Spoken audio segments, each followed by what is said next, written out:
Good afternoon, everybody, fellow shooters, rimfire friends. In the shop today, even though I did manage to make it out to the range and do some shooting with my Anschutz 54. I'm in the shop because actually the range I made it to today is a different range. I used to be a member there and haven't been for a long time, and you know what, it's a good range and normally too busy for me, but anyway, I rejoined and they were open even despite all the weather that we've had, so I made it out there to do some shooting today. And I think I'd mentioned in one of my other videos that I was gearing up to do, or maybe I didn't, I'm gearing up to do kind of like a bench rest style rimfire shoot at 50 and 100 yards, so kind of picking and choosing what my strategy is going to be for that. Couple kind of unique rules for this. There's no sighters allowed and no rear bag or support allowed. Bipods, front rests are allowed in any sight you choose, but those are two very, I think, unique stipulations to this sort of contest. So it's every month, and I think this is the rifle I'm going to choose to shoot for obvious reasons. And I had a couple questions from my neighbor we were discussing this rifle and rifles, rimfire target rifles in general. He was pretty interested. He's a CZ himself, and asked me the kind of groups I get. And I mentioned that this gun is incredibly accurate with something like an Ely match or something like that, Force Edge, even actually Ely Contact's a good budget choice, even down to club. Let's just say all the Elys are really good in it. But I mentioned that I do a lot of shooting of CCI standard velocity in it, and so I was telling him about it, and he, didn't necessarily, I won't say that he was calling a liar of me, but he was shocked, like just couldn't believe that a gun like this would actually shoot well. He has trouble, like most CZ shooters, closing a bolt in his, and most match guns do, but this particular one, no, not at all. And so I played around at 50 today at this new range, and brought some of the targets home and did some quick measurements, and I thought I'd kind of show you guys what it shoots with CCI, or how it shoots with CCI standard velocity at 50, and this is real conditions. It's lots of snow on the ground, and -5 Celsius out here. There was plenty of wind, and so some of the groups are better than others, obviously, and but they're just standard paper box CCI standard velocity. I wanted to quickly mention that I had talked about this set trigger being incredibly light, and I had noticed from my own kind of training that I was resting my finger. I even mentioned in one of my videos, I was resting my finger on the trigger guard metal as I pulled it, because the trigger is so sensitive in the set position that I was noticing that it was almost like my kind of pulse of my finger through my finger was setting off the trigger prematurely sometimes. And by dragging in the bottom metal of the trigger, I was kind of defeating the purpose of such a light trigger by dragging it and causing undue resistance on the bottom of the trigger. So this rifle came with a palm shelf, but it's very small, and most folks don't use palm shelves, but I kind of found myself finding that the palm shelf is absolutely needed for this, because you can rest your hand and it doesn't shake, or just from the normal movements of blood going through your veins kind of thing, it allows your hand to have full support to pull the trigger. I don't know why I never thought of it before. So I made this one actually. It's on the Anschutz style, but it's a little bit wider out of walnut, because my hand is quite large, quite thick. So I made this one, it's about a good at least ½ an inch wider than the other one, and a little bit different in position. I still have to tweak it a little bit to get the angle better, but it just mounts in the dovetail. And boy, did it make a big difference for me. So that's one thing I did. The other thing I did is I've been playing around with barrel harmonics, and so I've got a muzzle weight on it, and that's a shooting thing. You got to spend some time shooting it and adjusting it up and down.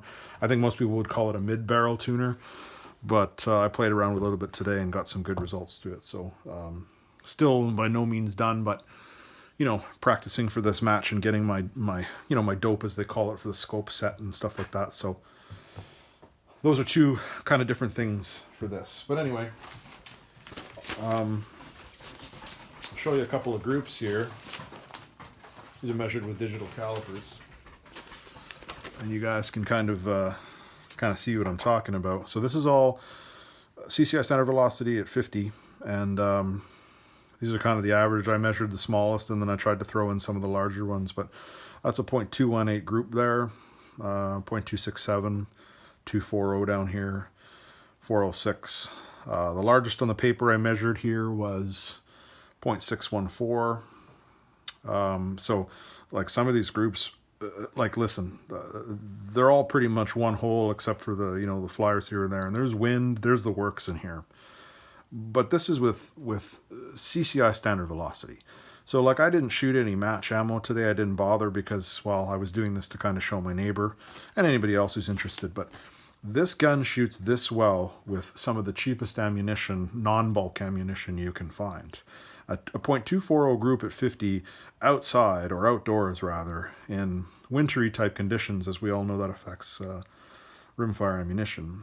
0.218, like, it's quite good.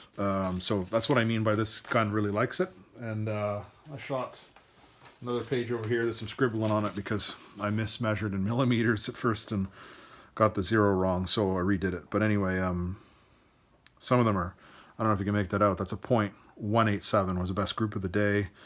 There's a large one here. I wanted to show that one. 0.964, so under an inch at 100. This is the first shot of the day. So that would be with a totally clean bore, cold bore shot, and then the other 4 tightened right up.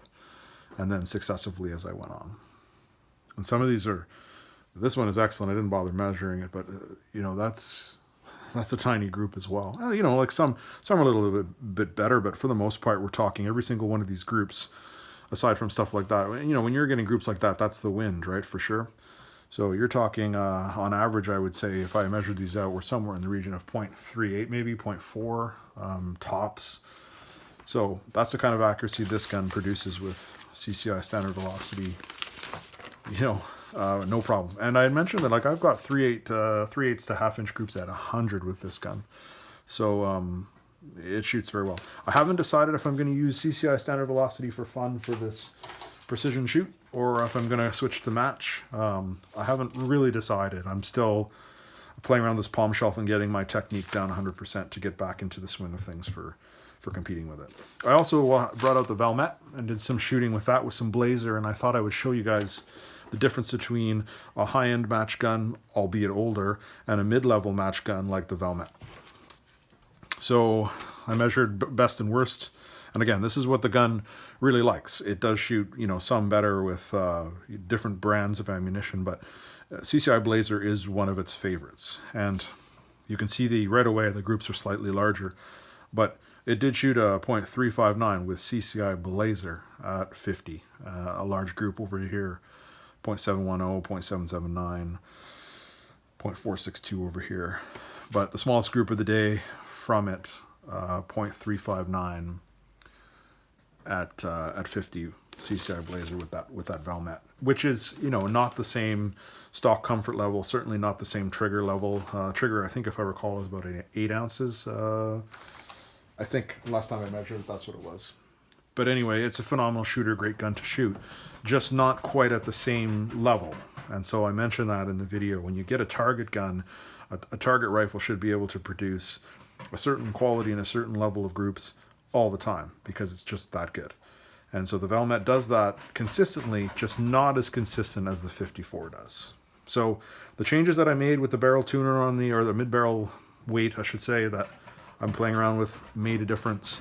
The palm shelf made the biggest difference. I forgot to mention that I actually also have my ABS spacer I made on the back.